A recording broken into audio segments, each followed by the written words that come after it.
My name is Tim. I go by Autumn.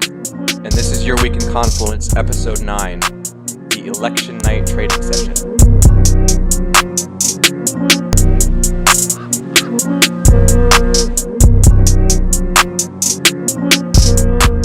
So I wanted to provide a recap of the overnight session Tuesday, November 3rd, going into Wednesday, November 4th, which of course, as most will know, was driven by the American presidential election. We think of Confluence and the Confluence system or the Confluence lens as sort of the anatomy of markets, which isn't meant to be an overly academic way of thinking about it, but it's a very helpful way of thinking about it, and I think an overnight session like this is a pretty darn good example of what the heck we're talking about when we say that. Let me start off by saying that I understand that people are very skeptical about this sort of thing. What we're doing is technical analysis, even if we consider it to be very sophisticated and very scientific. We're not running quant models on interest rate moves as it relates to a given intraday session, if those sorts of things even work, which is great if they do. This is a sophisticated form of technical analysis, so I totally understand that people are skeptical that these sorts of levels or that a Confluence way of organizing information, or perhaps any way of organizing information, can work in an exogenous event, right? Something that hits the markets from outside of them. Anything from the sort of day in and day out news that hits the tape bombs, if you will, like our relationship with China or breakdowns or progress in the economic stimulus discussions, all the way from those to something as momentous and binary as a presidential election. Can the Confluence system work on an event like we saw overnight, Tuesday the 3rd, Wednesday the 4th, one of the biggest events maybe in the past decade, the biggest event in some people's lifetime maybe, younger people's lifetime maybe. So one thing we always tell our traders is to take the time to go back and study what happens on these moves. Go back and see it for yourself. Burn it into your brain. It's one thing for me to tell you about the rigor of the back test or to give you a recap like I'm about to give you. It's an entirely other thing for you to build the belief for yourself so that when that next trade setup or execution sequence, as we call them, comes up, you'll be ready and equipped and armored with the confidence that you need to execute in an excellent fashion. So this video is a way for me to give that opportunity to you to really study this stuff if you care to ask yourself if it's possible, if the Confluence lens is sort of the anatomy of the markets as we think of it. So go back and really study this if you care to. Look at the price moves all night as this election unfolded. Look at where they started and stopped, what worked, what didn't. Look at the Confluence system levels, what happened with them. And I'm not just talking about the index futures here, although they will be the main focus. You'll see this in everything across the board. I'll cover basically every futures instrument I look at anyway. So it starts going into the evening of the 3rd. This is after hours. We reopen. We come to this first Confluence sell signal here. ES, supply and demand, just above the weekly R1 and a naked point of control. NQ, you can barely see it just because starting at around 1700 hours my time, range expanded so incredibly much. But NQ at the highs is supply and demand. RTY at the highs, the ideal end of supply and demand with a gap fill. So that's the first Confluence sell signal. You can, price falls obviously from that sell signal, same moment in time.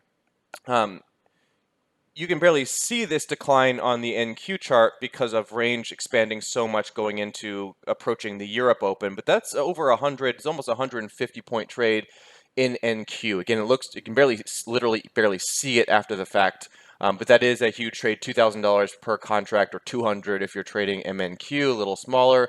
You can see RTY a little easier, so that ends up being from that level there, 38, call it, or let's say you fill it 35. All the way down to this next Confluence sell signal with the others across the board. You're looking at an over 60 point move down, we'll call it. So that's the first Confluence sell signal. ES, weekly R1, naked point of control, supply and demand. NQ, supply and demand just above the quarterly pivot point.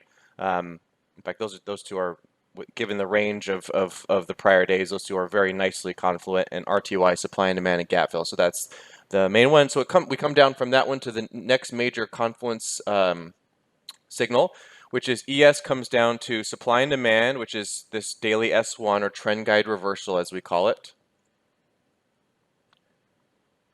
And that's just below the monthly pivot point and quarterly pivot point there, you can see, just below that. So that's one nicely wide zone on a move like this where you're getting fairly wide ranges. You can see a divergence process as well here with this marginally lower low that frustrates both sides of trade. That's an important, it's almost another piece of evidence in a confluence case. You'll learn to really study that mechanic if you watch my presentations and so forth. That's the way the market operates these days. NQ comes down, not much here. It's quarterly pivot point and all hours VWAP, or the Globex session VWAP to the tick. It's a higher low. If I draw an anchored VWAP there from the low, that's probably right there too. I mean, it's basically the same thing as the session VWAP. Yeah, it's right there at the low. Not a screaming signal. You can really argue NQ's big move up started from this weekly pivot point, supply and demand, and gap fill. Remember, the gap fill is the yellow dashed line. Whereas NQ and RTY came at the same moment in time to their key levels a little later on, 1850. NQ had really started earlier, moved up, and come down and made a higher low by the time we got those other levels. Because down here you have obviously structure from the prior day's lows, overnight lows, and then weekly pivot point, supply and demand, and gap fill. That's really the bigger move the bigger level in NQ, and you can see that that's where the NQ really started to move. ES and ES was kind of going sideways while NQ made that higher low. RTY was headed down into its main confluence signal. And that's all of that I just discussed is because of bonds. This huge divergence where the NQ has started to lift towards its highs before ES and NQ have made their confluence low is due to bonds. How the confluence timing and bonds were playing out in this window of time, which I will bring over and show in a minute. NQ being the NASDAQ futures is obviously much less affected by bonds and interest rates than these two other indices, especially RTY, which has a lot of local banks and regional banks, which are by definition sort of interest rates products in today's day and age. So ES retests that level basically from prior when NQ hit its key level. Again, quarterly pivot point, monthly pivot point, supply and demand, daily S1, 4 key pieces of evidence with the divergence process. RTY comes down just below the 20 daily exponential moving average, supply and demand level, and a gap fill, all at that same crucial moment in time with NQ making that higher low. So that's the big confluence long signal, ES level, NQ on a higher low with pieces of evidence, but certainly against its key level that it hit before. RTY collecting the gap fill and supply and demand. Then we roar higher. I mean, this is another 50 plus point trade in RTY. It's like a 200, is it more than a 200, 300 point trade in NQ, 6,000 a contract, or 600 if you're trading MNQ with a smaller account. Am I holding a trade like that for 300 points typically? No, because that's a lower probability move, but it was there and it did happen fast. So you had at least a chance to literally sit on your hands maybe for 5 or 10 minutes and milk out another 100 points from that signal, especially with the relative strength and so forth. So very, very real chunks, very realistic moves. So then we come up into the high here, and this is going into the Europe Open, early Europe morning, getting midway through the Asian session, and we get a confluence sell signal with levels in each index all at the same time, as we look for, as the definition of a confluence signal is. Let me zoom in just a tad. So ES comes up into this supply and demand level, which is the same supply and demand zone that's been there for months. And look at the wicks, look at how it reacts. Multiple attempts, and not a single 5-minute bar close ultimately above that supply and demand level. Look what happens in NQ, comes up into this huge supply and demand level for NQ. This supply and demand level in the NASDAQ futures has been responsible for fairly vicious reversals since it was quote unquote born. RTY, and look at the wick, right? Look at the wick, then the shorter time frame retrace of the liquidity leading to another 100, 200, 300, 400 point trade depending on where you're covering. RTY comes back up and tests this supply and demand level to the tick. Remember up here it had collected the upper end of supply and demand with an additional piece of evidence and gap fill, and on this same moment in time, as ES and NQ, same window in time, the others are interacting with their levels. RTY gets that same supply and demand level just at the shallow end of the pool, if you will. So to the tick as well, and another confluence short, and that leads to a massive sell-off in the RTY as well, 50 plus, 50, 60 points, something like that. Then we get the big one. This is the big one of the night. That sell signal that we just went over, and then the buy signal I'm about to cover. One trade on small size at the confluence sell at highs I just covered, and flip that to one confluence long at lows that we're about to cover on small size should be enough to make a month easily, maybe a quarter, or turn a small count into something much larger than it was prior to this day. If looking at that high with those key levels at the same moment in time, and then looking at the low we're about to cover with levels at the same moment in time doesn't wow you or excite you a little bit. I don't know what possibly could. So multiple pieces of concrete evidence, nothing is curve fit, all in the same moment of time. So ES comes down into supply and demand, and that swing anchored VWAP to the tick, which I'll show in just a second. I want to show this confluence moment, and then I'll verify that claim. NQ comes down perfectly into the quarterly pivot point. You can see the wicking of the buyer emergence that starts at this key supply and demand level. Remember, it's the key supply and demand level from the higher low at the prior confluence moment. You can see the buyer emergence in the wicking there, right? Do we come down and hit the quarterly pivot point and the naked point of control to the tick? We do, but we don't. I mean, there's one 5-minute bar that closes modestly below the supply and demand, but there are two that get sucked up above it before, and then that last one conclusively closes above it, and that was all she wrote. So a little price action reading there. RTY comes down to the supply and very significant supply and demand level, same exact 5 or 10 moment in time. So let me show you that ES swing anchored VWAP. So that's that low right there. And it was to the tick in real time. As anchored VWAPs are calculated, it will drift up, including very minutely modifying prior values, especially as price has rallied pretty intently since. But that's the same anchored VWAP that held here. It held to the tick in real time, and there's absolutely no BS about its anchoring point. That's the swing low to the bar. So that was there in ES. So again, this third confluence signal, or maybe the fourth we've covered, but this massive confluence long signal just going into the Europe Open. I think they have daily savings time-ish now before we did. So I think that's an hour before the Europe Open.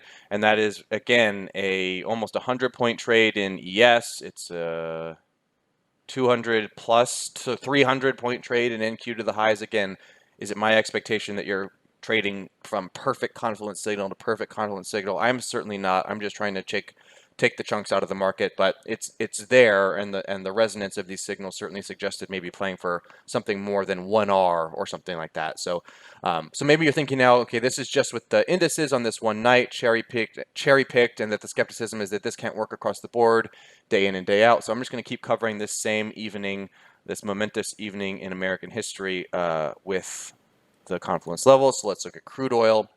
Traded some of this live on screen share in our room. So it comes up,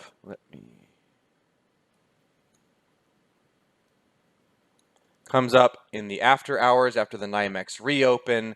Where does it hit? Very thin ribbon with 3 pieces of evidence conclusively in the same little 15 tick, no, not even 15, 7 tick zone, 10 tick zone. The 20-day exponential moving average, remember that's the 20-day transported to the lower time frame chart. Trend guide reversal, which is just daily R1. In the context of an uptrend, we call daily R1 trend guide reversal. It has applications from our backtesting, and weekly R1. So it hits this little thin zone of probability-driven pieces of evidence. Massive sell-off. Where does it go? Tick for tick supply and demand. It comes literally 1 or 2 ticks away from the supply and demand. They buy it back up from the supply and demand. Where does it go? That same level. Massive sell-off. Where does that one go? Divergence process, expecting a fresh new premium outside level. Where does that one go? Back down to monthly pivot point, back up, same level, rejects, rejects, rejects. So that's crude oil. So maybe another example there where the confluence system just got lucky overnight on an exogenous event. So let's look at another piece of just random luck in gold.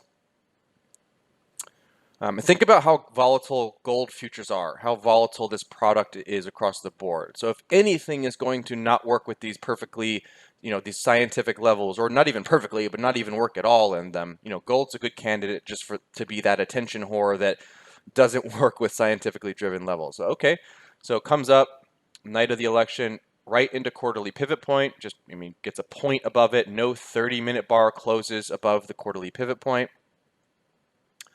Smashes down into anchored VWAP and the weekly pivot point, and that's a thin zone in something like gold, a 3-point zone in something like gold when you've just established a 35-point range from the highs, right?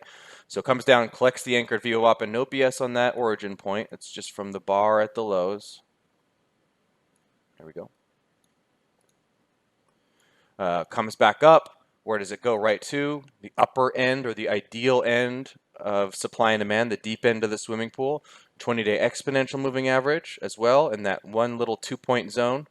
Comes back down, holds the anchored view up to the tick. Where does it go? WR150 EMA.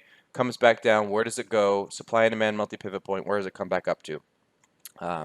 Okay, that's gold. Okay, so maybe the skepticism is now, okay, you guys have a bunch of levels, and that's why you guys have a level every 5 ticks, and that's why it always looks like something worked perfectly in hindsight. So let's look at the bond futures. This is ZB, the 30-year Treasury bond futures product. What did they do? Same moment in time. These are, if you go and look, obviously bonds, guys, and stocks have an inverse correlation. Stocks are risk up. When people are happy and greedy, they go up, and bonds go down. Bonds are risk off when people are fearful and conservatively minded, capital preservation minded. Bonds will appreciate and stocks will sell off sometimes swiftly. So same moments in time in a lot of these. I'm about to cover the treasury bonds and the treasury notes. If you go back, if you have the time or care or the passion to go back, a lot of these same moments in time will be the same as in the equities, just with an inverse correlation. So same moment in time, ZB drives down into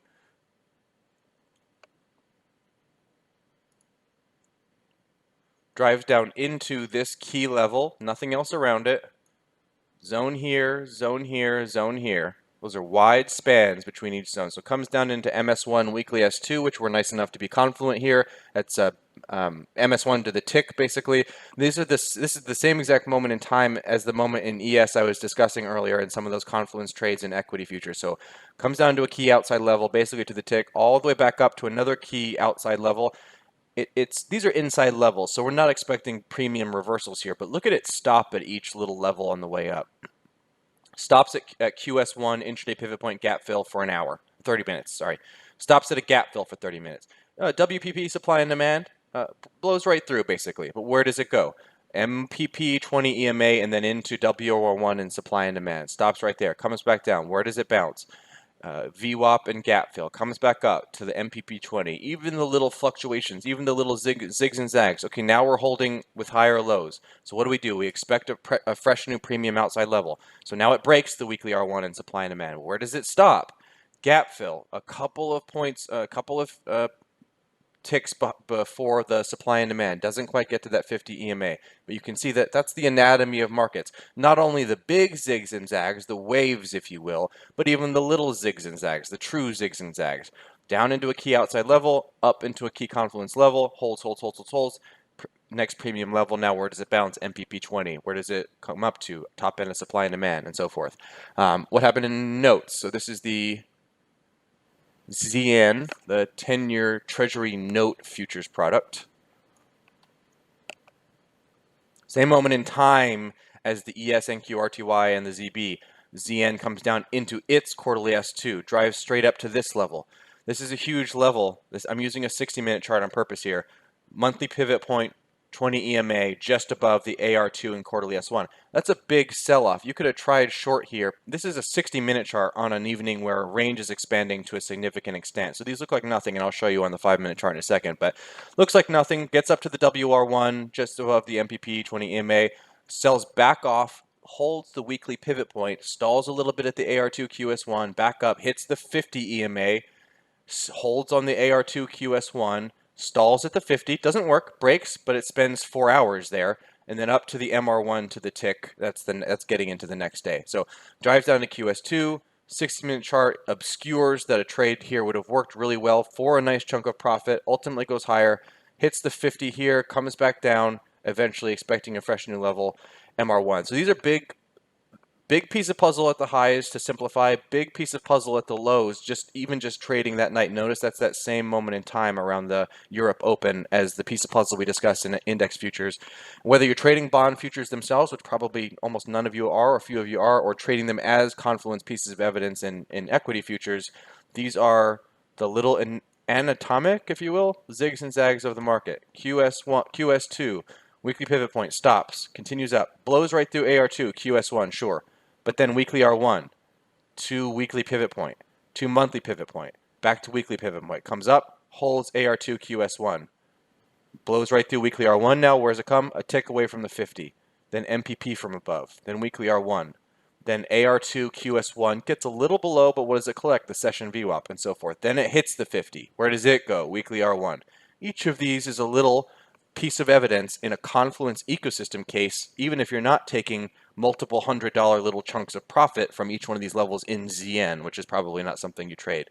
That's what we mean by the anatomy of markets. That's what we mean by seeing that confluence lens over individual levels and individual instruments.